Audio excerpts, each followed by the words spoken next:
काबीना अरकान के उनके रवैये देखते हैं, उनके बयानात जो छप रहे होते हैं, ये जो इंटरव्यूज़ वो दे रहे होते हैं टेलीविज़न पे, वो जब देखते हैं तो वो एक इंतहाई 180 डिग्री का जो है उसमें तजाद होता है।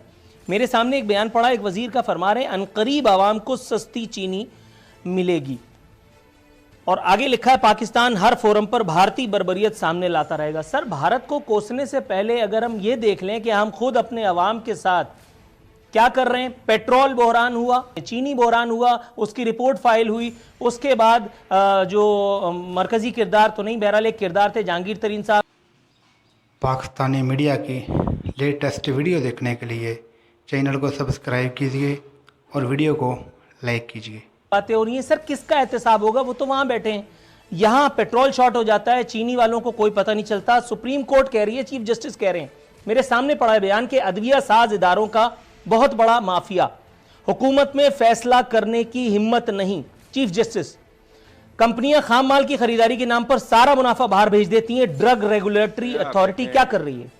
मैं ये बात, मुझे कोई दिलचस्पी नहीं है कौन क्या कर रहा है, कितना सवा सत्यानाश होगा, क्योंकि I can expect anything now. ये ढलान पे गाड़ी है जिसकी ब्रेकें फेल हो चुकी हैं, जिसका स्टीयरिंग कोई उखाड़ के ले जा चुका है, खत्म। ये इकोनॉमियां शिकोनॉमियां, अखलाकियात देखो, आपका हाल तो देखो, किधर खड़े हो। तो मैं कहता हूं वेस्ट में वो खंजीर हराम है, उसमें मिलावट नहीं होती, जिसने खाना है खाए, उसको पता है कि ये खोता नहीं है। आप हलाल में पानी इंजेक्ट करके, भाई मैं जो कह रहा हूं वो भाई वो छोड़ो, बस सोच लो, कहो कि हाँ ये बात बेसिकली अच्छा 10-15% तो ठीक ही बकवास कर रहा है।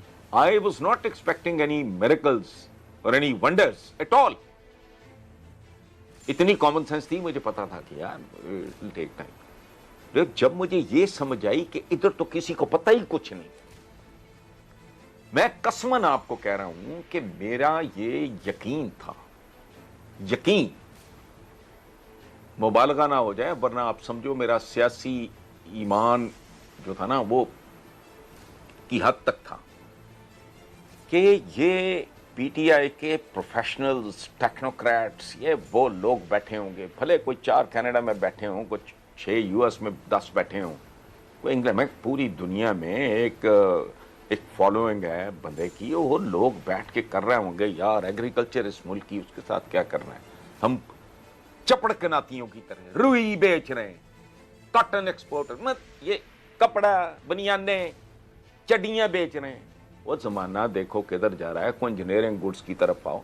मेरा ख्याल था एक काम बड़ा आला हो रहा होगा, बैठे होंगे लोग, इनको सारी अब ये कह रहे हैं कि ये बेड़ा गर्क कर गए हैं।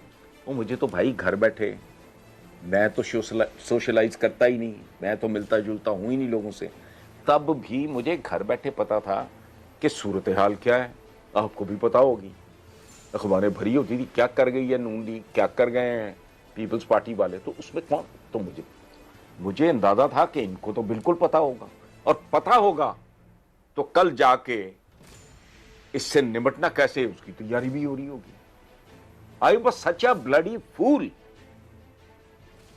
आई वॉज एन इडियट। घर बैठे ही मैंने अज्यूम कर लिया कि ये हो रहा होगा। ये कौन है? इस मुल्क का यही तो अजाब है, खुलफाए राशिदीन का तो इनकी नापाक जबानों पे नाम, इन्हें कोड़े मारने चाहिए, उनके नाम लेते हैं। दूध आपका केमिकल से बनता है, वहां मुहज्जब दुनिया में गायें दूध देती हैं, यहां मरे हुए जानवरों की अंतड़ियों से ऑयल बनता है, जिसमें खाने बनते हैं। ये चौकों चौराहों पे ये जो बर्गर मर्गर बन रहे होते हैं, क्या कर रहे हो आप इस एनवायरनमेंट में? रोड में 15 साल, एक पूरी नस्ल, प्राइमरी पे फोकस करो, बंद करो यूनिवर्सिटियां बनानी, तो सब्सिडियां देने वाले भी वो, तो लेने वाले भी वो, तो आप सिंगल आउट करके 1, 2, 4, 10 नाम निकाल के, वो तो विलन ही नहीं है आपके। ये प्रॉब्लम है हम लोगों का। चोरों को छोड़ो, चोरों की मां का जिक्र करो। आपकी हर गवर्नमेंट जुल्फकार अली भुट्टो के बाद उसे आपने कातिल कह के, वो था नहीं, मैं उस बहस में नहीं पड़ रहा, उसको सजाए मौत दी। किसी को जरूरत हुई कहे कि इसने बाहर जायदाद बनाई है, बाहर इसने ये किया है, को सरे महल लिया है, ये एमन फील्ड है इसका, या इसके नेकलेस की कोई दास्तान है बेगम नुसरत भुट्टो, बताएं। उससे पहले मैंने पहले भी मिसाल दिए दिन, ये तो कल्चर ही ताबा है। ज़ियाउल हक ने ये कल्चर पैदा किया। भुट्टो की बेटी, मैं कोई एडमायरर नहीं हूं किसी का, याद रखें, मेरे हीरोज कुछ और हैं, एक ही हीरो है मेरा, वो इसलिए कोई इश्यू नहीं है। बच्चे थे, बेवकूफ थे, जज्बाती थे, नारे सुने, इंप्रेस हुए, भुट्टो के लिए जेल भी काट दिया, ससाद बंद, मैं जेल प्लान। अच्छा, वो बाद में समझ आ गई। बेनजीर 86 में बाहर आई है, उसको तो करप्शन की भी का नहीं पता होगा, जिस तरह का उसका बैकग्राउंड था। यहां जब लैंड की है, मेरे सामने की बात है। एक मेरा बहुत ही प्यारा यूनिवर्सिटी का मरहूम दोस्त, वो पंजाब का अहम तरीन आदमी, मेरे सामने की बात है। एक शाहिद नवाज था जो बाद में ओवरसीज का वो हेड रहा है, एक दफा एमपी हो, फिर उसने कहा कि यार ये एमपी तो कुछ भी नहीं होता, तो फिर ओवरसीज का उसको पता नहीं एमडी या चेयरमैन लगा दिया गया। मेरे सामने उन्होंने वो पीटे बाकायदा, बीबी if we get an opportunity तो please make sure that we can make some money. ये तो आदमी पैसे का पॉलिटिक्स रह ही नहीं गई, ये तो सिर्फ पैसा है, आप वरना हम जलील हो जाएंगे। ये कल्चर बनाया। फिर ये कल्चर किसने बनाया? 3 प्लॉट ले लो, ये जर्नलिस्ट को कभी सुना था? ये तो नसीब में लिखा हुआ, मैं तो इतराफ कर रहा हूं आपके प्रोग्राम, मेरे तो माथे पे लिखा है मैं उल्लू का पट्टा हूं, खत्म। मैं तो बेवकूफ बनता ही आया हूं। लोग कहते हैं मायूसी फैलाना, मायूसी फैलाना, मेरे जैसा तो अहमक उम्मीद परस्ताई कोई नहीं, जिसने थर्ड फोर्स के ख्वाब देखे। कोई था बंदा इस मुल्क में, कोई एक आदमी है जिसने सैकड़ों कॉलम लिखे हो पीटीआई के बनने से पहले? आपसे ज्यादा कौन जानता है कि पाकिस्तानी अवाम ने 72 सालों से इस एक काम के अलावा कुछ नहीं किया।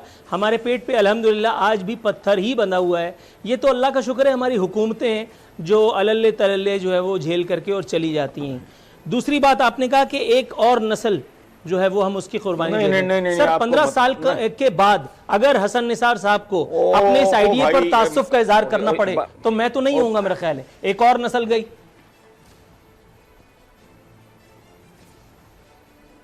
नहीं, आप तो फिर होंगे। मुझे अपना पता है 15 साल बाद कि मैंने डेफिनेटली नहीं होना, और मैंने अपने प्रोग्राम में कहा था कि मेरी कब्र पे जूते मारना। आपने दोनों बातें गलत की हैं। पेट पे पत्थर जैसे हमारे बंदे, ये आवारगी, बदमाशी, गुंडागर्दी, अवाम दुश्मनी का नतीजा है। पेट पे पत्थर बांधना ग़ज़वा खंदक की सुन्नत है। You need to have a cause, you have to be focused.